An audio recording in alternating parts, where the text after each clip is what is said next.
তেল কাণ্ডে নাভিশ্বাস সাধারণ মানুষের। বোতলজাত সয়াবিন তেল নিতে গেলে কিনতে হবে অন্য পণ্য, নইলে মিলবে না তেল। এমন চিত্র দেশের প্রায় সব বাজারে। খোলা তেল কিছুটা মিললেও নেই কোনো বোতল, থাকলেও বিক্রি হচ্ছে বাড়তি দামে। প্রতিনিধিদের তথ্যচিত্রে বিস্তারিত দেখুন ডেস্ক রিপোর্টে।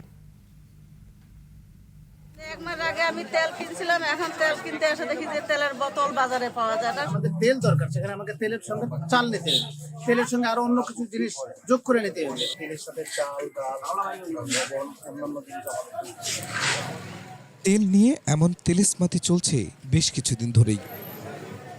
হিলি ও পঞ্চগড়ের বাজারে বোতলজাত তেল কিনতে গিয়ে ফিরতে হচ্ছে খালি হাতে, মিললেও কিনতে হচ্ছে অপ্রয়োজনীয় পণ্য। এখন বলতেছে যে এটা নেওয়া লাগবে, ময়দা নেওয়া লাগবে।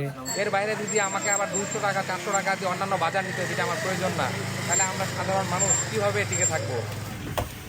খোলা তেল মিলছে অল্প স্বল্প, তবে বেড়েছে দাম। তো আজকে যদি মনে করেন 170 টাকা লিটার, কালকে 190 টাকার, পরশুদিন 200। আমরা মধ্যবিত্তরা খরচ করতে আসে আর কি হিমশিম খেয়ে যাচ্ছি। 1 লিটার বোতল নাই, 2 লিটার বোতল নাই, হাফ লিটার বোতল পাচ্ছি না। আমরা গরিব মানুষ, ওই জন্য দাম যেটা কম সেটাই খাই। জেনেক্সে শিফট করো, লাইফকে লিফট করো। এমন অবস্থা নাকি বিক্রেতাদেরও। অন্য কোনো পণ্য না নিলে তেল দিচ্ছে না ডিলার বা কোম্পানি। কোনো ডিলার তো সবে দিলে আমাদের দিচ্ছে না।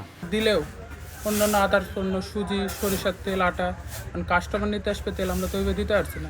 আগে যেভাবে আমাদের চাহিদা মতো 50 কার্টন 100 কার্টন তেল পাইতাম, এখন সেখানে পাচ্ছি 2 কার্টন 3 কার্টন। ব্যবসায়ী নেতাদের অভিযোগ, নজরদারির অভাবে তেল নিয়ে এই তেলেসমাতি। সরকার তাকে পরিকল্পিতভাবে এই বাজার মনিটরিং যদি করে, তাহলে ঘাটতি কোথায় এবং তাদের গোডাউনে মাল আছে কিনা, এটা সম্পূর্ণভাবে বাণিজ্য মন্ত্রণালয়ের দায়িত্ব।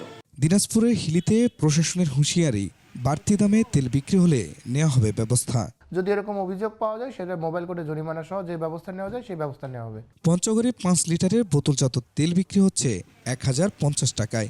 হিলিতে প্রতি লিটার খোলা তেল বিক্রি হচ্ছে 195 টাকায়। Khurshid Alam, desk report, 21 television.